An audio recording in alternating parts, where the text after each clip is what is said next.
Some say he kept firing his machine guns all the way down. Some say he screamed the whole way. Some say he made peace with God at 8,000 meters above the German countryside. None of that happened. The truth is worse. His name was Eugene Paul Moran. Everyone called him Gene. On the 29th of November 1943, he was 19 years old. He was sitting on a bicycle seat behind two machine guns at 40 degrees below zero, and he was the tail gunner on a B-17 flying fortress called Ticky Tavi. He was on his fourth or fifth combat mission. He had never seen the man they were flying against. He had never set foot in the country he was about to be bombed above. And in the next hour, over a German city called Bremen, he was going to fall 4 miles inside a piece of a broken airplane. There are things in this story that people don't want to hear. A friend he could not save, an enemy who tried to save him. A moment where he almost got out. A moment where someone on his own aircraft took that away from him. For 50 years, he refused to talk about most of it. For 50 years, the story of what happened above and below the town of Syke, Germany, was carried by one other man. A navigator who bailed out of a dying bomber and looked up to see the tail section of his own aircraft, spinning slowly against a bank of high cloud. A navigator who spent the rest of his life telling anyone who would listen that yes, it happened. Yes, Gene was in there. Yes, he lived. This is that story. Verified by the only other survivor. The tail fell. Gene was in it. The rest, you decide. Soldiers Grove, Wisconsin. The boy on the porch is 18 years old. His name is Eugene Paul Moran. His father calls him Mo. Everyone else calls him Gene. He is holding an enlistment paper in one hand and a shovel in the other. The shovel is for the horse stalls. The paper is for the United States Army Air Forces. He would say later, in the plain, unromantic way, that farm boys say things, that he joined the Air Corps to get out of shoveling manure. That was the whole reason. No speech about Pearl Harbor. No dream of flying. Just a boy who was tired of the smell. He turns 18 in 1 week. He signs the paper. 6 months of training turns him into an aerial gunner. He learns to lead a fighter across the sky with 2 heavy machine guns. He learns that a Focke-Wulf 190 closing head-on gives him about 2.5 seconds to react. He learns the names of German planes the way another boy might learn baseball statistics. BF-19, BF-10, FW-190. Then they send him to England, RAF Snetterton Heath, East Anglia, the 339th Bombardment Squadron, the 96th Bombardment Group, the 8th Air Force.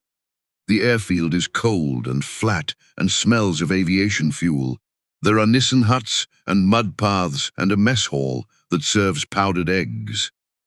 And there are B-17s, rows of them, green-brown paint, nose art hand-drawn by mechanics, each one named, each one with a crew of 10 young men who are told, on the day they arrive, that they must fly 25 missions before they can go home. Nobody tells them the completion rate.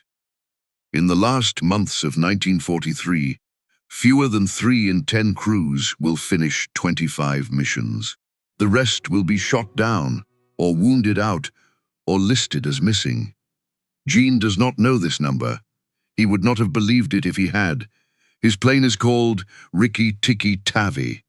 Gene, decades later, would smile when he said the name. Rudyard Kipling, he told an interviewer once. The Jungle Book. Ricky was a mongoose. He killed cobras. That was the joke of the name. A small, fast killer that took down snakes. Nobody on the crew thought at the time that the German fighter arm was also full of snakes.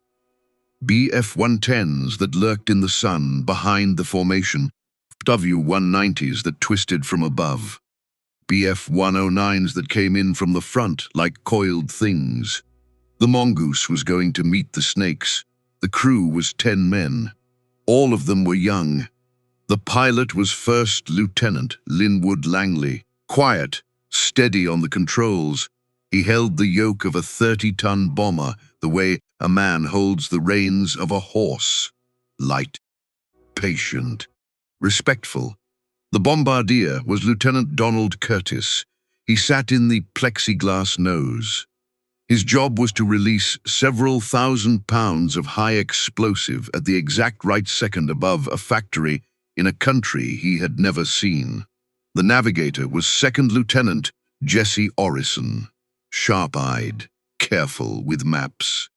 He would become the only other man on the crew who would live long enough to tell any part of this story. The ball turret gunner was Staff Sergeant Wilbert Provost. Everyone called him Pee-wee. He was small. That was the joke. You had to be small to fit inside the ball turret, a plexiglass sphere the size of a bathtub that hung from the belly of the aircraft. Pee-wee curled inside it in the fetal position, 2 guns between his knees, a window between his feet. Pee-wee became Gene's best friend. They were both farm boys. They both spoke in short sentences. They talked to each other on the intercom during the long, cold hours over the North Sea. About home, about girls, about what they were going to eat when they got back to England. The last 5 men of the crew, the co-pilot, the flight engineer, who manned the top turret, the radio operator, and the 2 waist gunners, were the men whose names history has half forgotten. Their faces are in a black and white photograph taken in Tunisia in late 1943. They are smiling. They are 22, 23, 24 years old. 8 of them will be dead within a month. Gene's own position was the tail turret. If you have never seen the inside of a B-17F tail gun, imagine this. The floor of the aircraft narrows at the very back into a space no larger than a coffin. There is a small square hatch. Beyond the hatch, the fuselage tapers to a point. There is no proper seat. There is a bicycle seat, a saddle-shaped bicycle seat, bolted to the floor that the tail gunner straddles. He kneels forward. His chest rests against a hinged steel plate. His eyes press into a ring sight. In front of him, 2 Browning .50 caliber machine guns point straight back through the tail cone. This is where Gene sat, on a bicycle seat, for hours at a time, at 40 degrees below zero, watching the sky behind the formation for anything that moved. The tail gunner had the worst position on the aircraft, the narrowest arc of fire, the tightest space, the highest casualty rate. He also had the most important job, because everything the pilot could see was in front of him. Every fighter that came in from behind, every angle the rest of the crew was blind to, all of it belonged to the tail gunner. Gene was the eyes at the back of the plane. Without him, the crew was blind. By the end of November 1943, Ticky Tavi had flown a handful of missions. Nothing catastrophic had happened. A few holes in the fuselage, 1 engine that liked to overheat, a crew that had started to trust each other in the way that only shared fear can produce. On the night of November 28th, they were called to a briefing. The room was cold and smoky. A curtain covered the map at the front. When it was pulled back, the crews saw a red string of yarn stretched from Snetterton Heath across the North Sea into Germany. The end of the string was pinned to a city called Bremen. There was a groan in the room. Bremen was one of the most heavily defended cities in Europe. It built U-boats. It built Focke-Wulf fighter planes. It was ringed with anti-aircraft guns that could throw an 88mm shell to 30,000 feet in 10 seconds. The Luftwaffe had a fighter school nearby. Every trainee wanted a chance to make his name against American bombers. 360 B-17s were tasked with the mission. But when the crews took off before dawn, the weather over the North Sea turned bad. Clouds stacked to 20,000 feet. The primary radar bombsight system, a new set called H2X, began to malfunction across the strike force. More than 200 bombers turned back. More than 200 crews were told, over their headsets, that they could go home. Ticky Tavi kept going. Eugene, when asked about this decades later, would only shrug. Somebody had to go in. He was 19. He was sitting on a bicycle seat. He was 10 minutes from the most defended city in Germany. The tail turret was very cold. He rested his chest against the steel plate. He put his eyes to the ring sight. He watched the empty sky behind the formation, and he waited. The first voice on the intercom belongs to the top turret gunner. Bandits, 6 o'clock high. Eugene turns his head. He can see them now. Small black shapes stacked in the sun behind the formation. Twin-engine fighters, Bf-110s. They are staying far back, out of range of the tail guns, hanging in the sky like patient wolves. Langley's voice, calm as a farmer walking to a barn, keys the mic. Steady, boys. Hold formation. The Bf-110s open up with rockets. Eugene sees the smoke trails first. Long, dirty white streaks arcing from behind the formation toward the box of fortresses ahead. He does not recognize the weapon. Nobody in the 8th Air Force fully recognizes it yet. They are 21-centimeter mortar rockets. Werfer granite. The Germans have taken an infantry weapon, an artillery rocket meant to be fired from a tube on the ground, and bolted the launcher tubes under the wings of their heavy fighters. The rockets fly slow. They fly clumsy, but they carry a warhead heavy enough to shred a flying fortress at 100 yards. And they are fired from outside the effective range of a B-17's defensive guns. One of them explodes 50 feet from the right wing of Ticky Tavi. The whole aircraft rocks. Langley's voice, for the first time, cracks. Jesus, did you see that? A B-17 in the group ahead is not so lucky. A rocket detonates between its wing and its number 3 engine. Flame, then smoke. Then it starts to drop out of formation, sliding down through the layer of bombers like a falling leaf. Eugene sees it from the tail. He does not speak. He watches 10 men die. The B-10s empty their rocket launchers. Then they close in with cannon and machine gun, banking hard, disappearing beneath the formation. Eugene tracks one as it peels off. He leads it the way he was taught, one aircraft length ahead of the nose, and he fires. Both 50 calibers hammer. His whole body shakes. Brass casings pour out onto the floor of the turret in a golden river. He watches his tracers walk across the sky. They hit. Smoke pours from the German's right engine. It falls out of view. He does not have time to feel it. Bandits, 12 o'clock high. The second wave is bigger. Bf-109s and FW-190s, single-engine fighters, small, fast, deadly.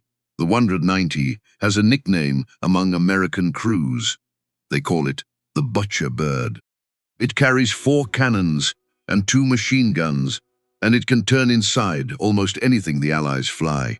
And this time they are coming in head-on. It is a new tactic, and a terrible one. A German pilot named Eugene figured it out a year ago. If you attack the B-17 from the front, you stay outside the arc of most of its defensive guns. The tail gunner cannot see you. The ball turret cannot reach you. Only the top turret and the two nose guns have a shot.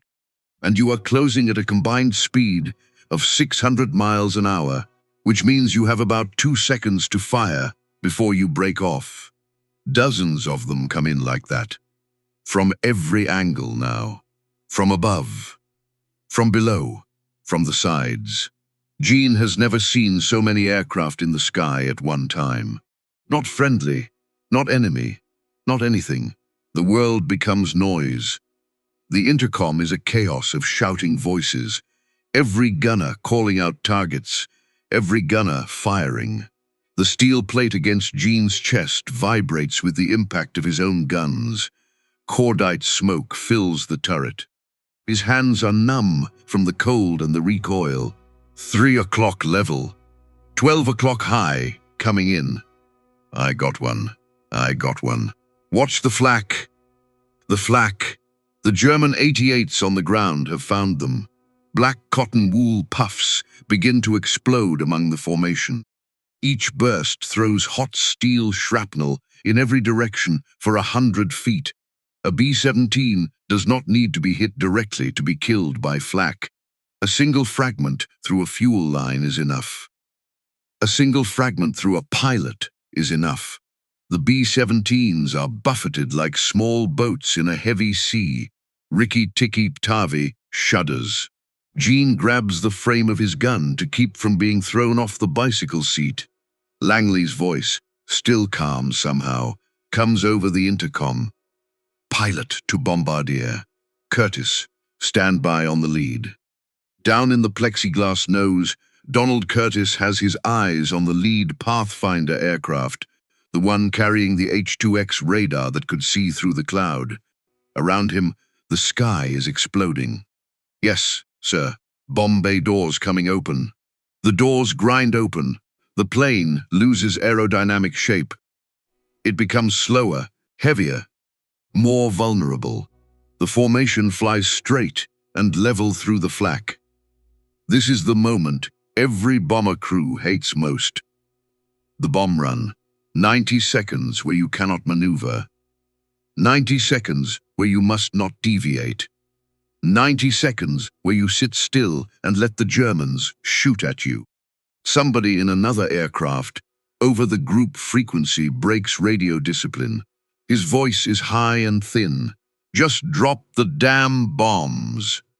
The lead plane drops. Curtis toggles the release. Several thousand pounds of high explosive fall away from Ticky Tavi. The aircraft lifts. Curtis's voice comes over the intercom, flat and professional. Bombs away. The bomb bay doors grind closed. Langley banks the aircraft into the turn for home. And the flak stops. Just like that. As if a switch has been thrown. They have flown out of the ground fire. There is a long moment of silence on the intercom. Then, Langley speaks again. Damage report. The voices come back one by one. Navigator. Okay, bombardier. Okay, radio. Okay, top turret. Okay, ball turret. Okay, waist. Okay, tail. Okay, Gene says the word into his mask. Okay. He is 19 years old and he has just survived his first bomb run over a defended target. His hands are shaking so hard he can barely hold the gun grips. Langley checks his instruments. 4 engines, all running. Oil pressure normal. Fuel adequate. There are holes in the wings and holes in the fuselage, but Ticky Tavi is flying and she is going home. Somebody on the intercom laughs. It is not a good laugh. It is the laugh of a young man who thought he was going to die and now believes he is not. We're gonna make it. He should not have said it. Bandits, they're back. The Germans have been waiting. They know the American bombers must turn for England. They know the flak zone ends. They know the formation is strung out and tired and low on ammunition. And they know that Bremen has just been bombed. They have come back for revenge. There are more of them now than there were before. New fighters, fresh pilots, FW-190s and BF-19s coming in from every angle. The formation lights up with return fire from 130 guns, and it is not enough. A B-17 in front of Ticky Tavi takes a direct cannon, hit in the cockpit. It rolls onto its back. It falls. Another one loses a wing. It spins. It falls. Gene fires until his barrels are almost too hot to touch. He hits a 190. He thinks he hits a 109. He cannot be sure. The sky is full of dying aircraft and burning men, and he cannot keep track. And then Ticky Tavi shudders. Something has hit her. Something important. Gene glances left and right through the small side windows of the tail turret. He can see the two right engines. There is no smoke. There is no fire. But something is wrong. The formation is pulling ahead. The other B-17s are drawing away from Ticky Tavi. The gap widens. 50 feet, 100 feet, 200 feet. A B-17 in formation is a fortress. 13 machine guns interlocking with the guns of every plane around it. A B-17 alone is a target. Gene keys the intercom. Tail to pilot. We're falling behind. Langley, do you copy? There is no answer. Langley, what's going on up there? We're getting pushed out. Nothing. The formation is now a quarter of a mile ahead and getting farther every second. Then, finally, a voice on the intercom. Gene cannot tell if it is the co-pilot or someone else in the cockpit. We're being pushed out. We can't keep up. Gene understands what that means. Ticky Tavi is alone. The Germans understand it too. They break off from the main formation. They swarm toward the isolated bomber like sharks that have smelled blood. 12 of them. 15. More. Gene puts his eye back to the ring sight. He is a 19-year-old boy on a bicycle seat with 2 machine guns and a chest plate. He is at 28,000 feet over Germany. He is alone in a stricken bomber, and a dozen fighters are turning toward his tail. From the bottom of the aircraft, in the ball turret, Pee-wee Provost keys his mic. Pee-wee's voice, tight and fast. Mo, there's a son of a bitch. He's coming right up our belly. Gene cannot see him. Pee-wee is under the plane. His turret hangs below the fuselage like a dropped bead. He is curled inside it with 2 guns between his knees. Mo, he's coming right up our... Then, very quietly, almost a whisper, Buddy, I'm done. There is a sound Gene will hear for the rest of his life. It is the sound of plexiglass shattering. It is the sound of his best friend's turret being torn open by cannon fire from below. The intercom clicks off. A twin-engine Messerschmitt flashes up past the belly of Ticky Tavi and roars past the tail. It comes right into Gene's field of fire. Gene does not aim. He does not lead the target. He does not think. He pulls the triggers and holds them down. His 50s hammer. The German aircraft flies straight into the stream of bullets. Smoke pours from its cowling. It rolls. It falls out of view, trailing black smoke down toward the German countryside, 4 miles below. Gene has just killed the man who killed Pee-wee. He does not feel triumph. He does not feel anything. He tries to key the intercom. He tries to say his friend's name. There is no one to answer. And that is when the BF-109 appears at his 3 o'clock. It slides in slowly, not attacking, not firing. It matches Ticky Tavi's speed. It stays just outside the arc of Gene's guns. The German pilot knows exactly where the tail turret can and cannot reach. Gene sees him. He sees him clearly, the German markings sharp against the paint. And the pilot, 20 feet away, through 2 panels of glass, looking directly at Gene. They look at each other. For a long moment, nobody moves. The German pilot raises his hand. He points at Eugene. Then he points down at the ground. Then he points at Eugene again, then down at the ground again. Eugene stares. He does not understand for a full second. Then he does. The German is telling him to bail out. There is a code of the air, older than this war, older than aircraft. Sometimes, a pilot who has beaten another pilot will let him live. Sometimes, a fighter will pull alongside a crippled bomber and gesture at the crew to jump. Sometimes, in the middle of hell, a man remembers he is a man. Eugene has heard rumors of this. He has never seen it. He is seeing it now. The German points down again. His face is calm, patient. Eugene looks at his parachute pack. It is beside him in the turret. He looks at his hands. They are still working. He is not badly wounded. Not yet. He could crawl out of the tail turret. He could reach the escape hatch. He could pull the ripcord. He could live. He hesitates. He does not hesitate because he is afraid. He hesitates because he does not know who is still alive on Ticky Tavi. Langley has not answered the intercom in minutes. Pee-wee is dead. He does not know about Curtis. He does not know about Orison. He does not know about the waist gunners, or the top turret or the radio operator. He is being asked to save himself while his crew might still be fighting. He hesitates for 2 seconds, maybe 3. That is, when a 50 caliber machine gun, somewhere else on Ticky Tavi, opens up. Someone. One of the waist gunners, maybe. The top turret. Someone whose name Eugene will never know. Someone who is still alive and who does not know about the deal that has just been offered. Tracers cross the space between Eugene and the German pilot. The BF-19 rocks. The German's face changes. He banks hard left and dives away. Eugene watches him go. He watches his one chance to live disappear over the horizon. He does not know it yet, but that was the moment. That was the only moment he had. The rest of the Luftwaffe closes in. They come in from every angle now. They no longer bother to stay outside the arcs of fire.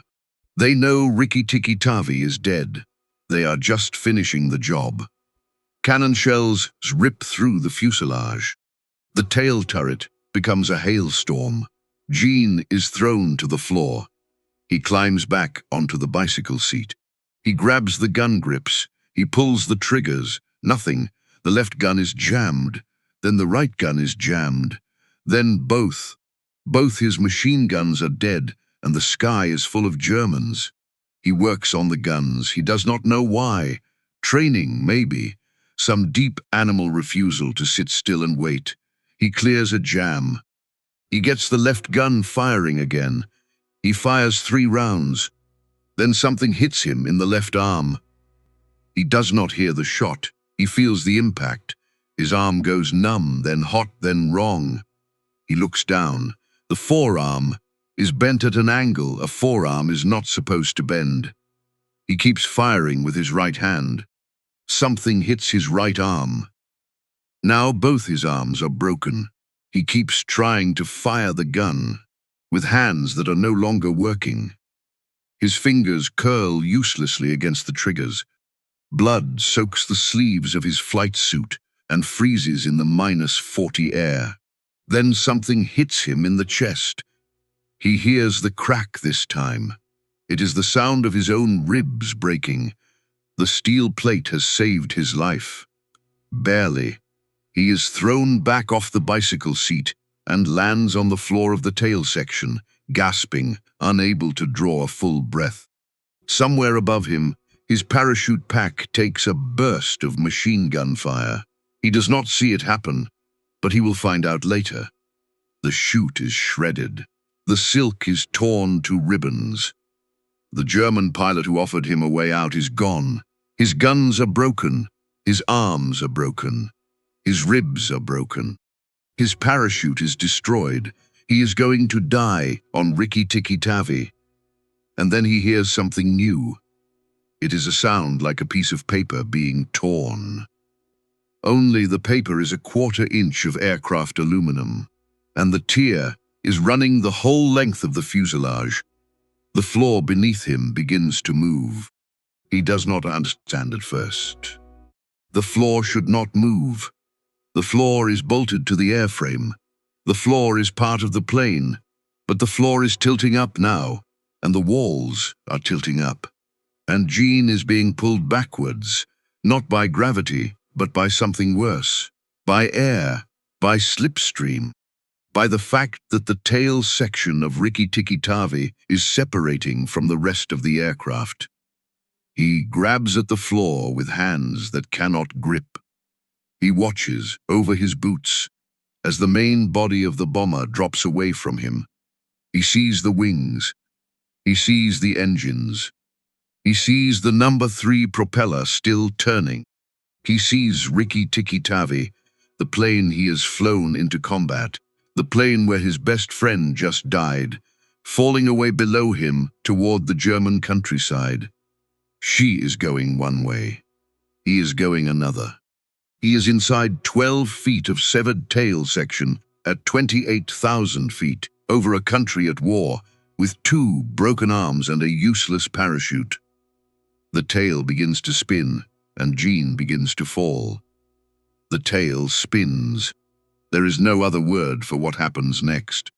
The severed 12-foot section of Ticky Tavi enters a flat, slow rotation as it falls. The rudder and the elevators are still attached. They catch the wind. They act like the veins of a maple seed, the kind Gene used to watch spin down out of the trees in Wisconsin when he was a boy. Only this maple seed weighs more than 1,000 pounds, and there is a wounded man inside it. The centrifugal force pins Gene to the floor. He cannot lift his head. He cannot lift his hands.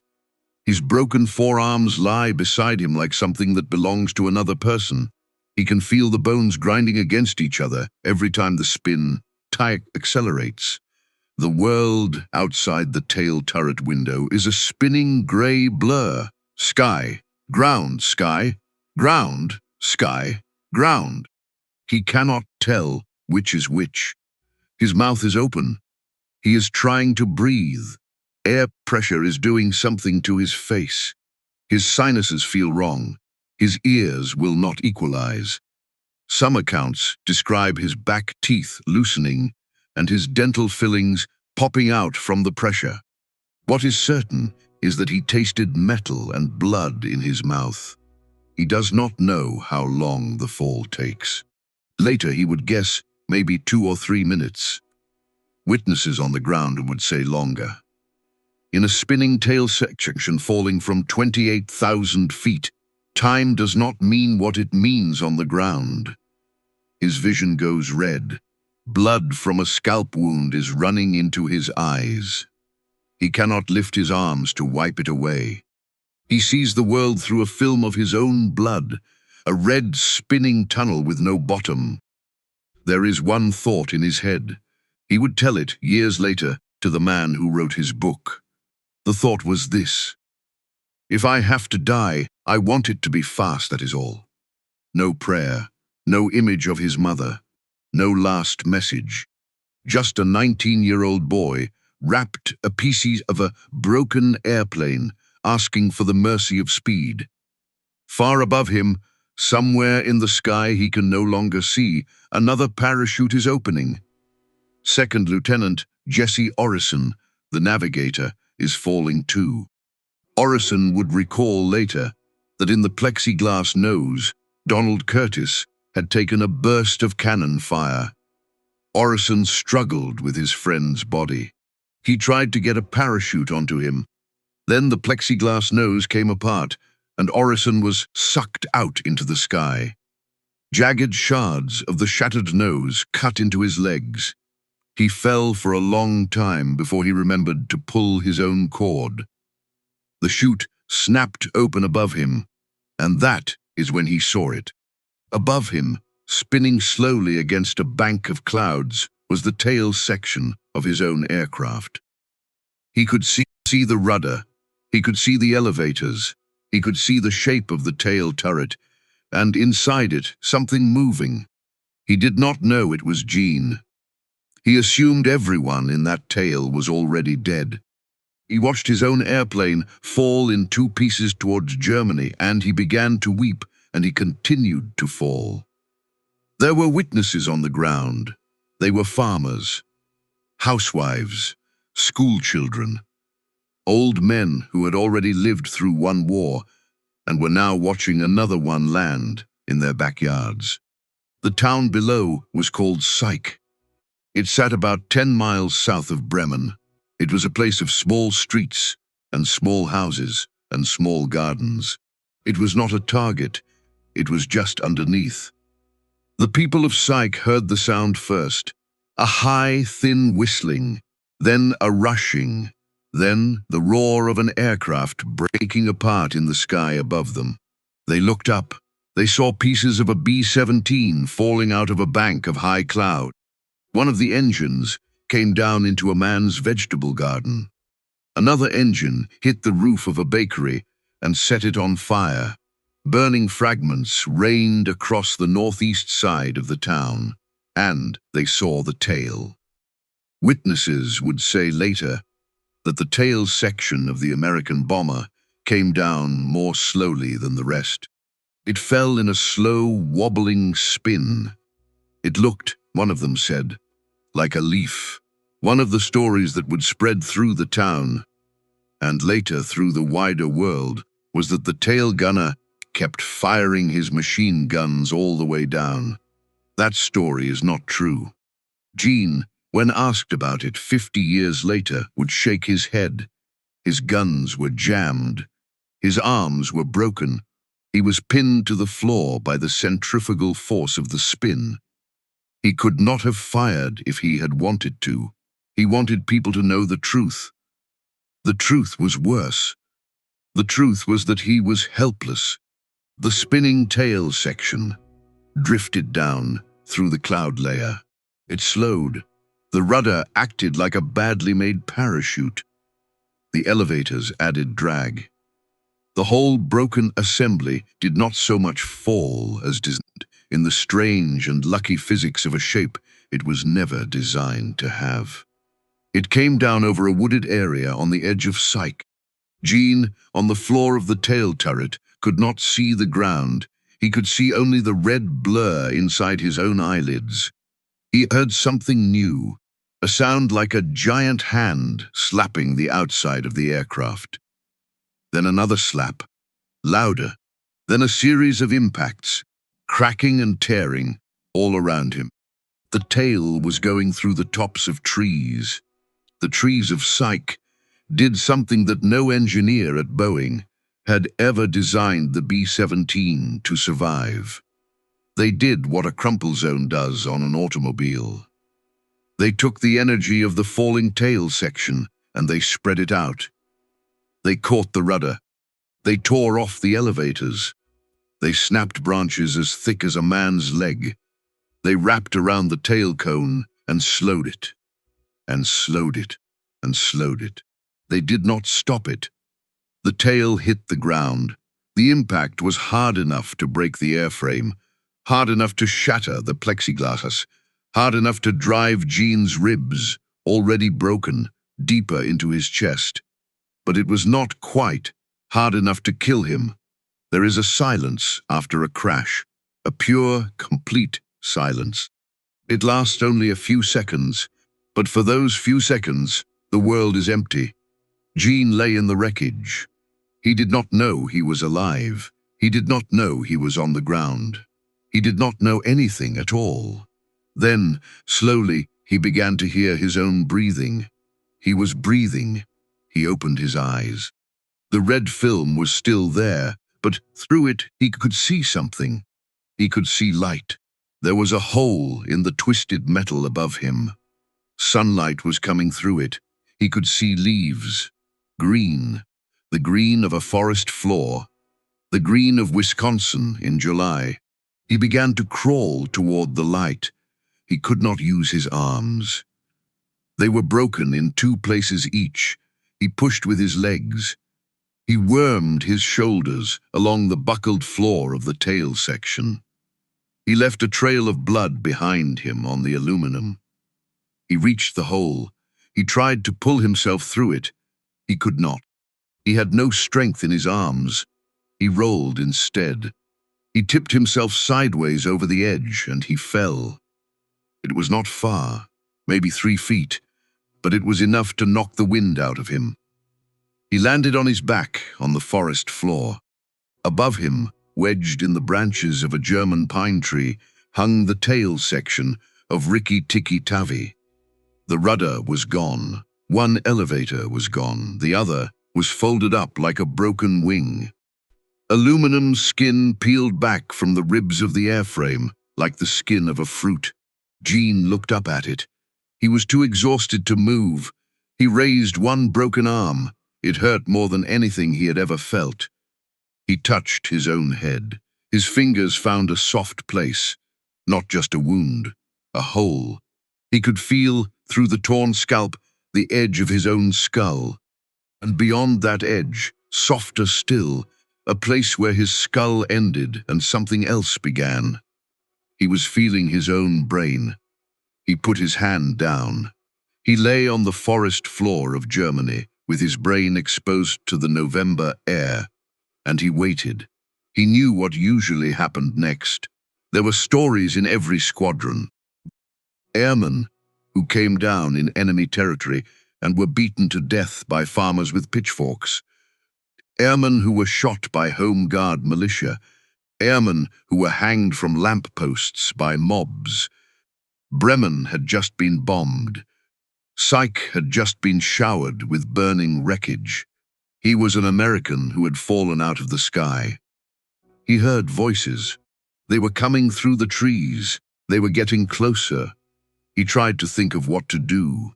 He could not run. He could not fight. He could barely move. He listened. The voices were not speaking German. They were speaking French. There was a labor camp near Syke. French prisoners of war, taken during the fall of France in 1940, were being used as forced labor in the fields around the town. When the wreckage began to fall, they were the first ones sent out to scavenge it. Metal was scarce in wartime Germany. Everything the Reich could pull out of a downed bomber was valuable. French prisoners found Eugene first. They saw a young man on the forest floor, bloody, broken, still breathing. They spoke to him.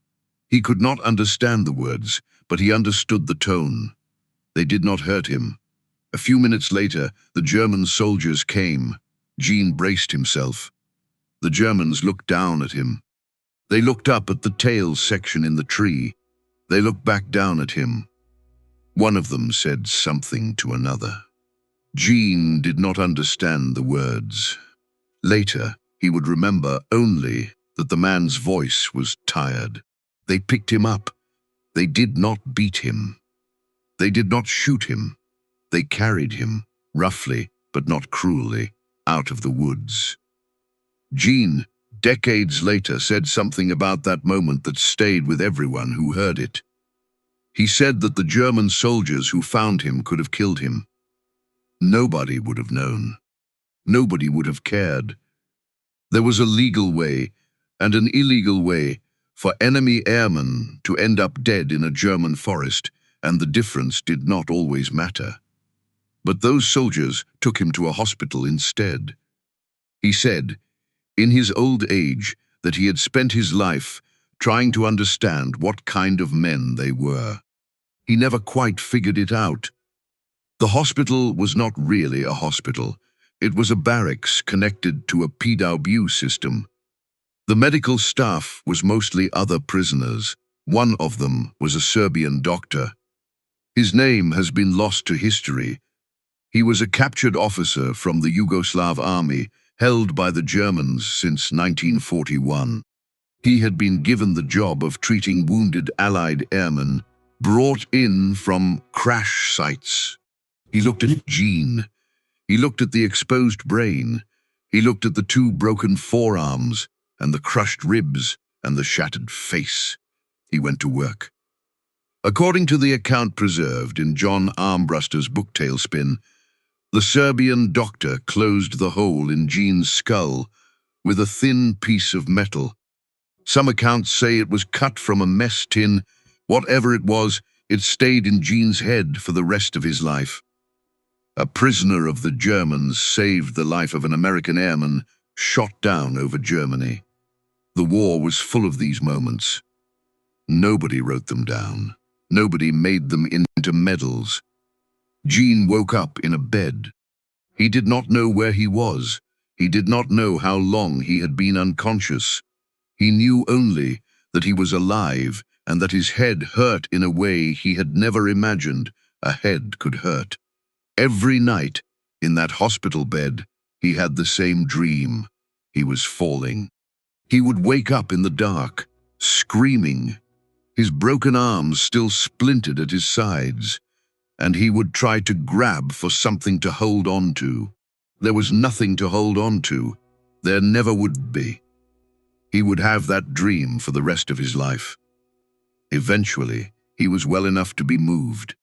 The Germans transferred him to Stalag Luft 6, a prisoner of war camp for Allied airmen at Heidkrug, in what was then East Prussia and is today the town of Shilute in Lithuania. He arrived in early 1944, still bandaged, still weak. He would spend the next 17 months as a prisoner. When the Red Army began pushing west in the summer of 1944, the Germans evacuated Stalag Luft 6. The airmen were loaded into the holds of cargo ships in the Baltic Sea. The conditions were murderous. There was almost no food, no water, no light. Men stood packed together.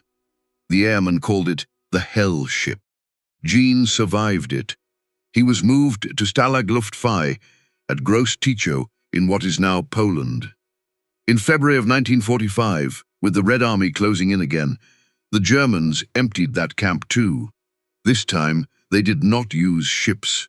They marched the prisoners west, on foot, through the coldest winter in 20 years. Nearly 10,000 men set out. They walked for 86 days. They covered close to 600 miles across Pomerania and northern Germany. Men died of dysentery. Men died of pneumonia. Men died of frostbite. Men died because they could not keep up, and the guards shot them. The airmen called it the Black March. Gene walked it, on the arms that had been broken over Germany, with the metal plate in his skull, with the ribs that had never fully healed. He walked 606. He was liberated on April 26, 1945, near the German town of Bitterfeld, by American forces advancing from the west. He was 20 years old. He was discharged on December 1st, 1945. He was awarded 2 Purple Hearts, the Air Medal with Gold Leaf Cluster, the European Theatre Medal, and the Good Conduct Medal. He came home to Soldiers Grove, Wisconsin. He married a woman named Peg Finley. They had 9 children. He worked as a mail carrier for 30 years. He served as a volunteer firefighter and rose to the rank of fire chief. He served on the County Board of Supervisors for 20 years. He was a member of the American Legion for nearly 70 years. For most of his life, he did not talk about November 29th, 1943. When people asked, he would change the subject. The story might have been lost. But Jesse Orison, the navigator, the man who had watched the tail of Ticky Tavi spinning down through the clouds above him, survived the war too. He came home. He served again during Korea. He rose to the rank of major, and every so often he would confirm what Gene refused to talk about. Yes, the tail did come off. Yes, Gene was inside it. Yes, he fell 4 miles. Yes, he lived. Peg died in 2004. Gene in his 80s married a widow named Pauline Montgomery in 2008. That same year, the town of Soldiers Grove named a street after him. He died on March 23, 2014. He was 90 years old. In 2022, a friend of Gene's, a man named John Armbruster, published a book called Tailspin. It was the first full telling of the story of what happened to Eugene Moran on November 29, 1943. The book exists because of Jesse Orison, because a navigator who bailed out of a dying B-17 lived long enough to say over and over for the rest of his life that his friend really had ridden the tail of Ticky Tavi down from 28,000 feet. 8 men of Ticky Tavi's crew are buried in Europe and in America. Their names are recorded in Missing Air Crew Report 1392. They were young men. None of them asked to be heroes. The pilot who held the controls until the end was Linwood Langley. He was in his early 20s. The bombardier who dropped his payload while the sky exploded around him was Donald Curtis. The best friend who died in the ball turret saying, "I'm done," was Wilbert Provost. Everyone called him Pee-wee. He was a small man from a small town, and he was Gene Moran's friend, and he died over Bremen on the 29th of November, 1943. Gene Moran was not a hero.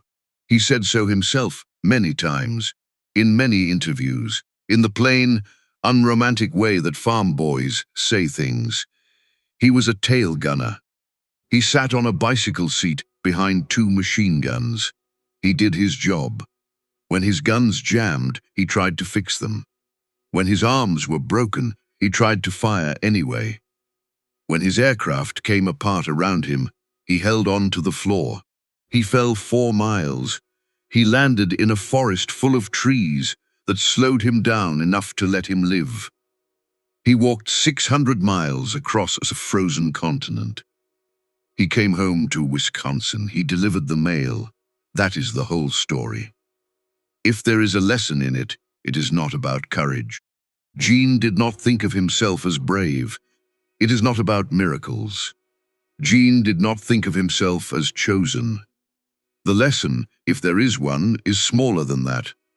It is about a bicycle seat in the back of an airplane, and a boy who sat on it, and a job that had to be done, and a piece of metal that a Serbian prisoner slipped under the scalp of an American 19-year-old in a German field hospital, and that stayed there, quietly, for 71 more years of a quiet Wisconsin life. There are many kinds of survival. Gene Moran survived them all.